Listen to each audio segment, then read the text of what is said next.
పెళ్ళి కాకముందు ఒక ఆడపిల్ల ఒక మగపిల్లవాడు కలిసి బ్రతుకుతున్నారంటే సమాజం ఒప్పుకుంటుందేమో, చట్టం ఒప్పుకుంటుందేమో, కానీ బైబిల్ ఒప్పుకోదు.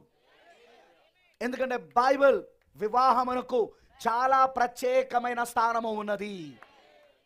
దేవుడు మొట్టమొదటి మానవుడిని ఆదామును తన రూపంలో తన పోలికలో చేశాక, ఆదాములో నుండి తన భార్య అవ్వను బడి తీశాక, వాళ్ళిద్దరిని ఆయన ఏక శరీరముగా వివాహము ద్వారా చేశాడు. ఆయన వివాహ వ్యవస్థ స్థాపించిందే దేవుడు.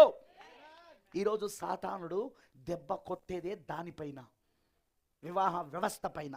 ఈరోజు పిల్లలు, ఆడపిల్లలు, ఈరోజు మగపిల్లలు ఒక మెంటాలిటీ మారిపోయింది, వాళ్ళ మనస్తత్వం మారిపోయింది. ఒక్కడితోనే జీవితాంతం గడపాలా, ఒక ఆమెతోనే జీవితాంతం గడపాలా? ఎందుకు గడపాలా? అవసరమేముంది?